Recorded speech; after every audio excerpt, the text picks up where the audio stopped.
Halo, kembali lagi bersama kami di Partai X.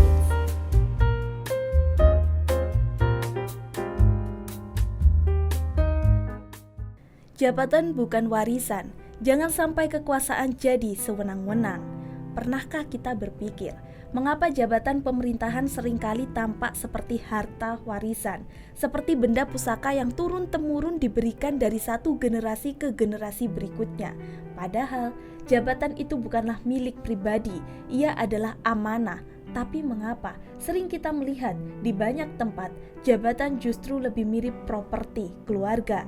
Mari kita ambil contoh nyata. Dalam beberapa dekade terakhir, praktik dinasti kekuasaan di Indonesia semakin terang-terangan.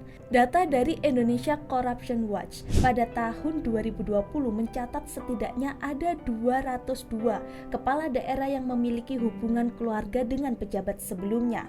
Fenomena ini terlihat di berbagai daerah, seperti Banten dengan keluarga Ratu Atut Koisia yang nyaris menguasai seluruh lini pemerintahan daerah. Ratu Atut yang pernah menjabat sebagai gubernur Banten menjadi sorotan setelah keluarganya terlibat dalam berbagai kasus korupsi. Bayangkan, di satu provinsi ada anggota keluarga yang menjadi bupati, wali kota, hingga anggota legislatif. Ternyata kekuasaan seperti ini rentan sekali disalahgunakan. Ratu Atut sendiri divonis 7 tahun penjara karena terlibat dalam suap hakim Mahkamah Konstitusi. Sementara itu, Gibran Rakabuming Raka dibiarkan lolos dan sekarang menjabat sebagai Wakil Presiden Republik Indonesia. Apa yang terjadi? Kewenangan yang diberikan rakyat justru digunakan untuk memperkaya diri sendiri dan kroninya. Apa yang salah di sini? Mengapa dinasti kekuasaan seperti ini terus muncul?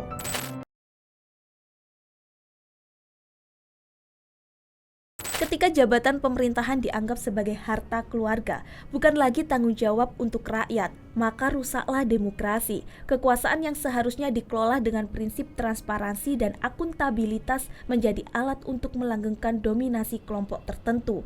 Dan disinilah bahaya terbesar muncul ketika kekuasaan berakhir pada tindakan sewenang-wenang. Kita bisa lihat contoh lainnya di Klaten. Ada pasangan ibu anak yang menjabat sebagai bupati dan wakil bupati dalam waktu yang hampir bersamaan. Sri Hartini, sang bupati akhirnya dijerat kasus suap dan divonis 11 tahun penjara pada tahun 2017. Lagi-lagi, kekuasaan yang terlalu terpusat pada satu keluarga membuat pengelolaan pemerintah tidak lagi berpihak pada rakyat, tetapi pada kepentingan pribadi. Tapi mari kita bayangkan sebuah dunia yang berbeda, sebuah sistem pemerintahan yang benar-benar mendengarkan rakyat, di mana jabatan tidak diturunkan karena darah atau hubungan keluarga, tetapi diraih karena kemampuan, integritas, dan komitmen melayani masyarakat. Sistem seperti ini hanya bisa terwujud jika negara dan pemerintahan dipisahkan. Negara terdiri dari 3 unsur penting, yaitu pemerintahan, rakyat, dan wilayah. Negara bukanlah pemerintah, begitupun sebaliknya, pejabat pemerintah tidak sepatutnya merasa sebagai pemilik rakyat yang dapat mengendalikan mereka dengan kewenangan yang dimiliki.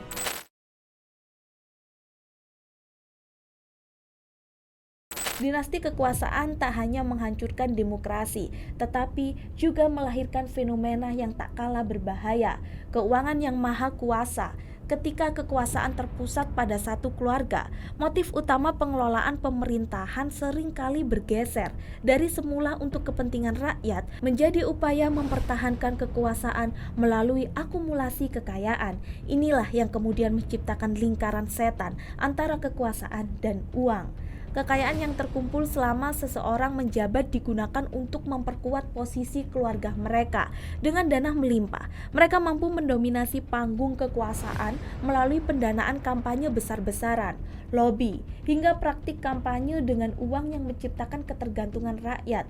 Uang menjadi alat untuk memanipulasi sistem, melemahkan lawan, dan memastikan kursi jabatan tetap berada dalam kendali keluarga. Fenomena ini terlihat nyata di berbagai daerah. Ketika seorang kepala daerah memegang kendali anggaran besar, banyak proyek yang seharusnya untuk pembangunan justru disalurkan kepada kroni atau keluarga dekat. Selain itu, kebijakan seringkali dibuat untuk memudahkan anggota keluarga lain masuk ke lingkaran pemerintahan. Akibatnya, transparansi hilang, prioritas publik terabaikan, dan korupsi semakin merajalela. Ratu Atut misalnya, kekayaan yang dihasilkan dari proyek pemerintah dan penguasaan ekonomi lokal digunakan untuk mempertahankan dominasi kekuasaan keluarga mereka.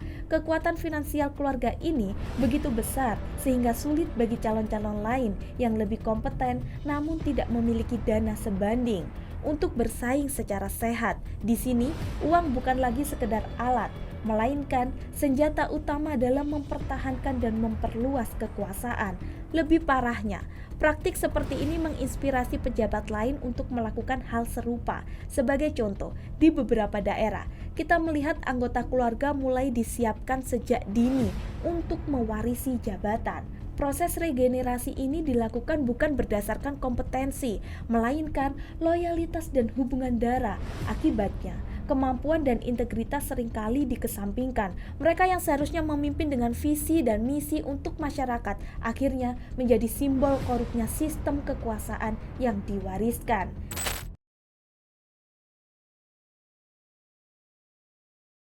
Ketika dinasti kekuasaan terus bertahan, ketimpangan ekonomi semakin melebar. Sumber daya negara yang seharusnya digunakan untuk memerangi kemiskinan, meningkatkan layanan kesehatan, atau memperbaiki infrastruktur malah diarahkan untuk memperkuat cengkraman kekuasaan keluarga tertentu. Rakyat yang seharusnya menjadi subjek pembangunan justru menjadi korban eksploitasi kebijakan yang pro-elit. Lebih jauh lagi, praktik ini membangun mentalitas status quo di mana rakyat merasa tak ada jalan keluar. Mereka percaya bahwa suara mereka tak berarti karena kekuasaan sudah dibeli.